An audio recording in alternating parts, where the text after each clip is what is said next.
Have you ever wondered why some men seem to effortlessly attract deep, meaningful relationships, while others struggle endlessly? The answer isn't in charm, money, or luck, it's in how they think. Most people misunderstand love. They believe it's about chasing or convincing someone to stay. But love isn't a transaction. It's a reflection of who you are. And the truth is, women aren't drawn to what you have. They're drawn to who you've become. Mastery of yourself is the key, and that's where Stoicism comes in. Today, we'll uncover the profound connection between Stoic principles and the psychology of women. We'll explore how self-control, emotional stability, and clarity of purpose form the foundation of attraction and love. This isn't about tricks or tactics. It's about a mindset shift that creates real, lasting change in your relationships and life. Before we dive deeper, don't forget to subscribe to this channel. Here we focus on timeless wisdom that can transform your modern challenges, whether it's in love, career, or personal growth. Let's face it, relationships today are complicated. Social media tells us what love should look like. Unrealistic expectations pile up, and communication feels like a battlefield. Sometimes it feels like no matter how hard you try, you're either misunderstood or falling short. But here's the thing, none of this is truly new. For centuries, people have faced the same fears, insecurities, and misunderstandings in love and relationships. The difference: the ancient Stoics developed a way to handle it all with wisdom that's just as relevant now as it was back then. The Stoics lived through times of immense chaos, wars, betrayals, personal heartbreaks, and political challenges. Yet they thrived, not because their lives were easier, but because they learned how to focus on what truly mattered.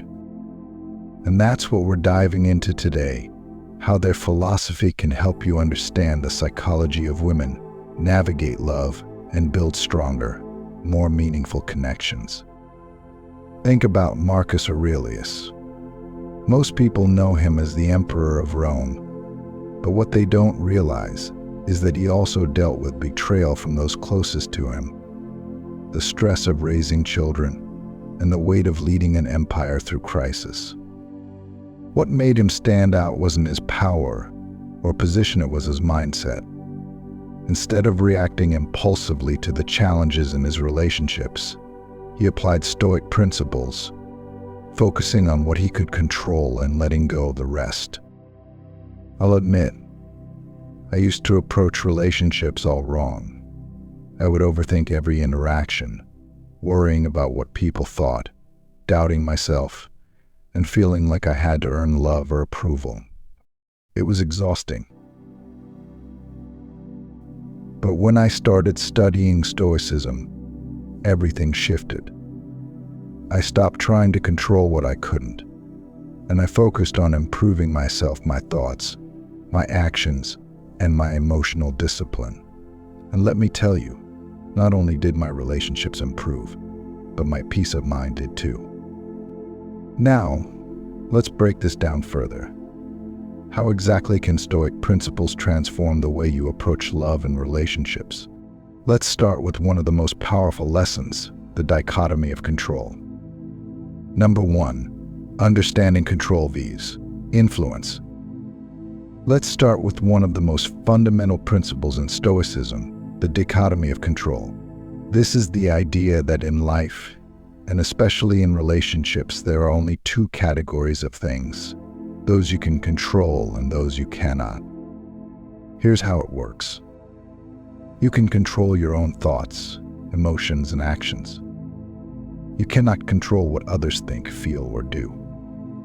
The mistake most people make in relationships is focusing too much on the second category. We stress about whether someone loves us back, whether they'll stay, or whether they'll change to meet our expectations. But the truth is, none of that is in your control. The only thing you can influence is how you show up in the relationship. Let me give you an example. Picture this: you're in a relationship, and you feel like your partner isn't as expressive as you'd like them to be. You start to worry. overanalyze their words, and maybe even try to fix them. But here's the hard truth. You can't make someone love you the way you want them to. What you can do is focus on showing up as the best version of yourself, kind, understanding, and emotionally balanced. When you stop trying to control their actions or feelings, you'll notice something incredible. Your stress decreases, and the relationship often improves naturally. Why? Because people are drawn to confidence and self-mastery, not desperation or overthinking. Take a moment to reflect. Think about a time when you stressed over someone else's actions, maybe a partner, a friend, or even a family member. What did you gain from that stress? And how could things have been different if you'd focused instead on controlling your response? Drop your thoughts in the comments. I'd love to hear your stories. Number 2, emotional detachment. Let's move on to another profound Stoic principle, emotional detachment. Now, don't misunderstand this. Detachment doesn't mean being cold or indifferent. It means loving deeply while maintaining inner peace. The Stoics believed in appreciating people and experiences without clinging to them. Why? Because nothing is truly permanent. Relationships change, people grow apart, and life is unpredictable. If your happiness depends entirely on external things staying the same, you set yourself up for constant disappointment. One of the most striking examples of this comes from the Stoic philosopher Seneca. He once said, "Nothing is ours, everything is on loan." He lived this principle even when faced with personal loss. Seneca taught that we should cherish what we have, but never become so attached that we lose ourselves if it's taken away. Imagine loving someone with all your heart, but being so grounded that even if things change, whether it's a breakup, distance, or the passage of time, you remain at peace. That's not indifference. That's strength. Here's something you can practice today. The next time you feel overwhelmed by emotions, whether it's fear of losing someone, jealousy, or even anger, pause and ask yourself, is this helping me, or is it consuming me? By separating your emotions from your identity, you'll start to feel a sense of clarity and control. Number 3, building inner resilience. Let's talk about resilience, the ability to stay grounded and strong, even when life or relationships throw challenges your way. The Stoics were masters of building inner strength. They believed that resilience wasn't just about enduring hardships, but about preparing for them mentally and emotionally before they arrive. Marcus Aurelius once wrote, "You have power over your mind, not outside events. Realize this, and you will find strength." This means that no matter what happens in your relationships, conflicts, misunderstandings, or even heartbreak, you can maintain your peace by mastering your thoughts and emotions. One of my favorite examples of resilience comes from Epictetus. He was born a slave, lived through unimaginable hardships, and yet he became one of the most influential philosophers in history. His life was filled with struggles he couldn't control, but he focused instead on controlling his reaction to them.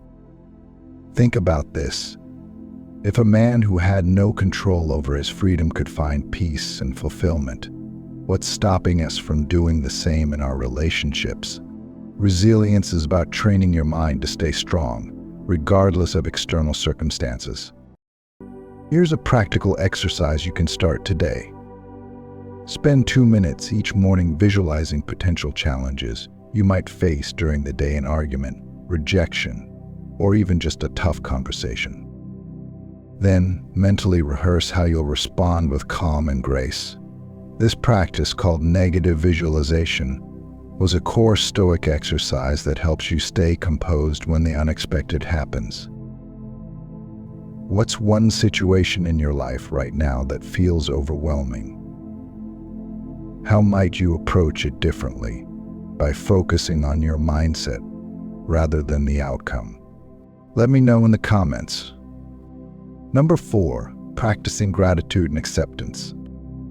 Gratitude and acceptance are often overlooked but essential Stoic practices in relationships.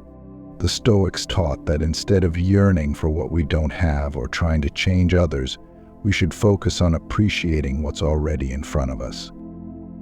Epictetus said, "He is a wise man who does not grieve for the things which he has not, but rejoices for those which he has." This mindset can completely shift the way you approach relationships. Instead of fixating on what's lacking, you start to value the small moments, the efforts, and the connections you already have. There's a story about Marcus Aurelius where, despite the immense pressure of ruling an empire, he would take time to reflect on the simple joys of life, his family, the beauty of nature, and even the challenges he faced. He saw them not as burdens, but as opportunities to grow and be grateful. Imagine bringing this mindset into your relationships. Instead of criticizing your partner or feeling frustrated by their imperfections, what if you chose to focus on the things you admire about them? Gratitude shifts your perspective and deepens your connection. Try this. At the end of each day, write down 3 things you appreciate about your relationships. They don't have to be grand gestures, small moments like a kind word, a shared laugh, or even just their presence. Over time, this practice rewires your mind to focus on the positives rather than negatives. Up next, we'll dive into the 5th and final pillar of Stoicism and relationships: living with purpose and aligning your actions with your values. This is the key to attracting the right people into your life and creating meaningful connections. Let's continue. Number 5, living with purpose and aligning your values. The 5th and final pillar is perhaps the most transformative: living with purpose and aligning your values. The Stoics believed that living a good life meant living in harmony with your core values: virtue, integrity, and reason. In relationships, this means knowing who you are, what you stand for, and what kind of relationships align with your purpose. When you live with intention, you naturally attract the right people into your life and filter out those who don't align with your values. Think about the story of Marcus Aurelius again. Despite being surrounded by corruption and betrayal, he never compromised on his values. His meditations reflect his constant effort to live with virtue, kindness, patience, and wisdom even in the face of adversity. Now apply this to modern relationships. How often do we compromise our values just to please others or avoid conflict? The truth is, when you stay true to who you are, you create relationships built on mutual respect and authenticity. Living with purpose in relationships starts with clarity. Ask yourself these questions. What are my core values in a relationship? What kind of partner or friend aligns with these values? Am I living in a way that reflects what I seek in others? If you value honesty, for example, are you being completely honest in your interactions? If you value kindness, are you practicing it daily? Aligning your actions with your values is the foundation of meaningful connections. Here's a simple exercise. Take out a piece of paper and write down your top 3 values when it comes to relationships, things like trust, communication, or shared goals. Then, for each value, write one small action you can take to embody it more in your daily life. For example, if you value communication, commit to being more open about your feelings. If you value trust, focus on keeping your promises, no matter how small they seem. Throughout this video, I've asked you to reflect on your own life. What's one thing you've been stressing over that's beyond your control? How can emotional detachment bring you more peace? What value do you prioritize most in your relationships? Take a moment to revisit these questions and share your thoughts in the comments. Your insights could inspire someone else. Let's quickly recap the 5 pillars we've explored today. Focus on what you can control, not what you can't. 2. Love deeply, but without attachment. 3. Build resilience by training your mind to face challenges calmly. 4. Practice gratitude and acceptance in your relationships. 5. Live with purpose and align your values with your actions. These principles are simple, but they're not always easy. Start small, pick one pillar and focus on applying it to your relationships this week. It could be as simple as writing down your values or taking a deep breath the next time you feel overwhelmed. Now, I want to hear from you. What's one Stoic practice you're going to apply this week? Share your thoughts in the comments below. And if you found value in this video, give it a thumbs up to help more people discover this timeless wisdom. And don't forget to hit that subscribe button and turn on notifications for weekly videos that help you thrive in life, love, and everything in between. Share this video with someone who needs a little Stoic wisdom in their relationships.